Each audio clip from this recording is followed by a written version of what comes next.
Starbase regorge d'activités incluant IFT4. L'analyse du premier trimestre des lancements de satellites dans le monde entier est sortie. Nous avons des nouvelles sur Ariane 6, ainsi que l'ESA concernant à la fois les résultats d'Euclide et les nouveaux astronautes à destination de la SSI. Nous conclurons l'épisode avec 7 lancements. Salut à toutes et à tous et bienvenue sur votre chaîne Espace News avec moi, Christophe Paget.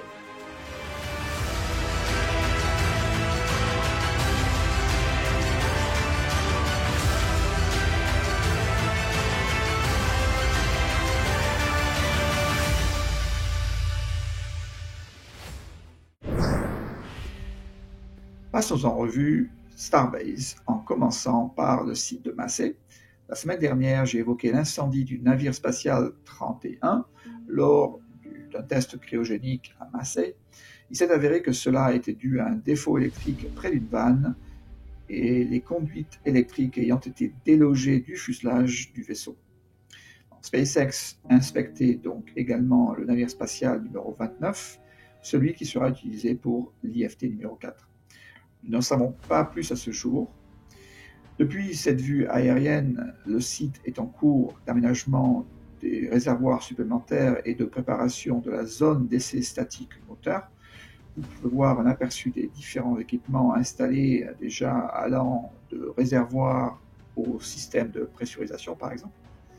Sur le site de lancement maintenant, le déplacement des sections de la tour Mekasila numéro 2 se poursuit. Jusqu'à présent, 5 sections ont été transportées du port voisin jusqu'au site de lancement. Et le 4e réservoir vertical restant dans le parc de stockage a été retiré et découpé.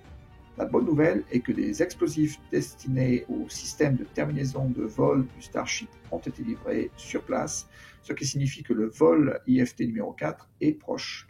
Eh bien, Elon Musk, pour ce que ça vaut, a mentionné sur x.com que l'IFT 4 est attendu dans les 2 prochaines semaines, c'est-à-dire la première semaine de juin.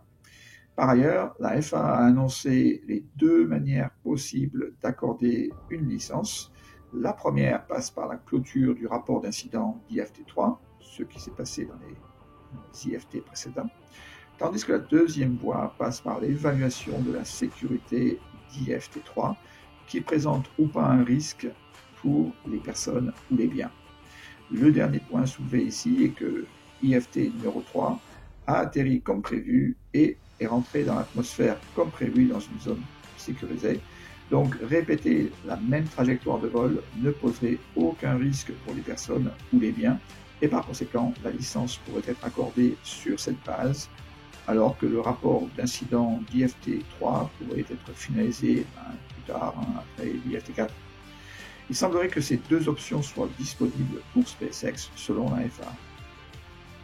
Une deuxième et probablement dernière répétition générale a été réalisée avec succès sur le vaisseau spatial numéro 29 et son premier étage numéro 11.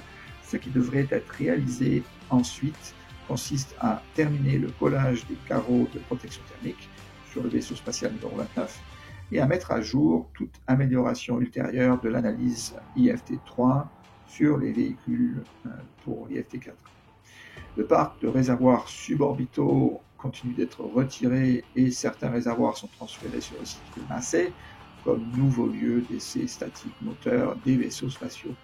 Sur le site de production, SpaceX assemble un nouveau démonstrateur de premier étage nommé B14-1. Pour le moment, on ignore quel est son véritable objectif. Plus d'informations à ce sujet dans les semaines à venir. Le parking derrière la haute baie progresse bien, ayant toute sa hauteur dans la plupart des sections, et la fameuse façade de la High Bay 4 est désormais terminée. Et depuis la vue aérienne, le toit de la Star Factory et l'agrandissement des bâtiments semblent également être terminés. Le rapport du premier trimestre 2024 a été publié, fournissant le décompte du poids des satellites en orbite par tous les lanceurs de fusées. Les résultats sont comme prévu, puisque SpaceX a lancé 85% du nombre total de satellites en termes de poids. Le reste du monde n'est pas capable de rivaliser avec SpaceX. Alors, que se passe-t-il? Quel est le plan pour détrôner SpaceX? Eh bien, la Chine multiplie considérablement le nombre de fournisseurs de lancement tels que X-Space, Orion Space, CAS Space, Deep Blue Aerospace, Galactic Energy, iSpace, Landspace, Linkspace, OneSpace, Space Pioneer, CASC et CASIC, et même CASC construit d'ailleurs plusieurs fusées. L'Australie commence également son baptême de fusée avec Gilmour Space. L'Europe explose avec plus d'une douzaine de nouveaux fournisseurs de lancement qui travaillent dur pour leur premier vol, pour certains dès cette année. Cette liste comprend RFA, High Impulse, Orbex, PLD, ISA Aerospace, Latitude, Skyrora, Arianespace bien sûr, Maya Space, Avio, Space Forest et ABL. L'Inde n'a aucune ambition de participer à une telle course, tandis que la Russie, avec les récentes sanctions économiques, n'a plus de clients pour soutenir sa croissance. Le Japon accueille un nouveau fournisseur et remplace sa fusée H2A vieillissante par une fusée plus compétitive, mais loin de porter atteinte au monopole d'Elon Musk. De nombreux fournisseurs américains tentent collectivement de rivaliser avec SpaceX comme ULA, Blue Origin, Rocket Lab, Firefly, Stock Space ou Relativity Space, mais il leur faudra encore de nombreuses années avant d'avoir une certaine réutilisabilité de leur premier étage et de commencer à rivaliser avec le tout-puissant SpaceX. La liste est loin d'être exhaustive, mais dépeint une industrie spatiale en plein essor. Alors surveillez cet espace pour plus d'informations. La fenêtre de lancement d'Ariane 6 est désormais réduite aux 2 premières semaines de juillet 2024 depuis la Guyane française. Jusqu'à présent, les premiers et deuxième étages ainsi que les boosters latéraux ont été assemblés en mars de cette année. La charge utile a été réceptionnée le 16 mai pour une future intégration au sommet d'Ariane 6 au port spatial guyanais. La date exacte du lancement sera annoncée lors du Salon aéronautique international de Berlin, ILA, du 5 au 9 juin. Le directeur général de l'ESA, Joseph Aschbacher, a annoncé des nouvelles passionnantes pour les 5 astronautes de l'ESA récemment diplômés. Il a mentionné que l'ESA a négocié un siège sur l'ISS pour les 5 nouvelles recrues entre 2026 et 2030. Joseph a annoncé le nom des 2 premiers astronautes débutants qui se rendront à l'ISS en 2026. Donc l'astronaute française de l'ESA, Sophie Adenau, se rendra à l'ISS au printemps 2026, tandis que l'astronaute belge de l'ESA, Raphaël Liégeois, suivra à l'automne 2026. Ils se sont tous deux déjà rendus à Houston, au Texas, pour suivre une formation spécialisée sur l'exploitation de l'ISS. Pas de temps perdu dans les programmes spatiaux. Sophie a été pilote d'essai en vol d'hélicoptère dans l'armée de l'air française et Raphaël est spécialisé en génie biomédical et neurosciences. Il semble que l'Europe soit passée à une vitesse supérieure dans la recherche en orbite spatiale. Donc j'ai hâte de vous en parler davantage dans un futur proche. Le télescope Euclide de l'ESA étudie l'énergie noire et la matière noire dans l'espace depuis quelques semaines maintenant. L'ESA a publié 5 images époustouflantes et inédites de galaxies et de phénomènes célestes fournis par le télescope Euclide. Il révèle une abondance de nouvelles connaissances scientifiques permettant aux scientifiques de rechercher des planètes cachées, d'utiliser des galaxies pour étudier la matière, d'explorer l'évolution de notre univers et bien d'autres encore. On peut y voir Abel 2390, Messier 78, NGC 6744, Abel 2764, dont une étoile voyante, et le groupe Dorado. Et c'est ici qu'il se trouve dans une vue de tout l'espace qu'Euclide analyse. La semaine des vols spatiaux a commencé le 18 mai avec un lot de Starlink Group 659 sur une fusée Falcon 9 en provenance de Floride. Le premier étage était le plus ancien de la flotte de SpaceX avec désormais 21 vols à son actif après un atterrissage sur un drone ship.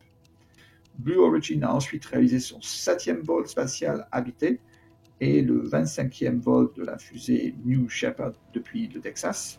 6 astronautes étaient à bord du NS-25, dont l'astronaute Ed Dwight. On s'attendait à ce qu'il devienne le premier astronaute noir américain de la NASA il y a 65 ans, mais cela ne s'est pas produit malgré avoir complété sa formation. Le voilà donc qui achève son voyage spatial à bord du NS-25. Le 20 mai, CASC a lancé une longue marche 2D depuis la Chine pour sa mission Beijing 3C, restant en Chine avec la société privée X-Space qui a envoyé son Kaizhou 11 avec 4 satellites à son bord. Le 22 mai, SpaceX a lancé une Falcon 9 pour sa mission NROL 146 depuis la Californie. Il s'agissait du 16e vol de son premier étage qui atterrissait sur un Dropship. Et la semaine s'est ensuite terminée avec 2 Falcon 9 contenant des satellites Starlink en provenance de Floride pour les missions Groupe 662 et 663. Les 2 premiers étages ont atterri sur un Dropship pour respectivement la 8e et 13e fois. En résumé, les lancements de fusées depuis janvier au 23 mai 2024, 99 lancements réussis dans le monde et cette semaine, cela fait aux États-Unis 62 lancements réussis et en Chine 23. Je vous laisse avec une photo de Mars vue par le satellite ExoMars Trace Gas Orbiter ou un orbiteur qui détecte des traces de gaz. Le long de l'équateur de Mars, la sonde appelée Cassie, installée sur ExoMars, a repéré quelques cratères intéressants dans la vallée Marineris. Le grand cratère mesure 4 km de diamètre, quand tout petit, il mesure seulement 1,2 km de diamètre. Mars est, comme vous le savez, de couleur rougeâtre. Cependant, cette sonde possède 4 filtres pour affiner la surface et mettre en évidence de subtiles variations de la minéralogie de surface, aidant ainsi les scientifiques à comprendre l'histoire géologique de Mars et donc à son évolution. Merci à tous d'avoir regardé cet épisode. Je suis Christophe Bagé pour Espace News. Au revoir et à la semaine prochaine.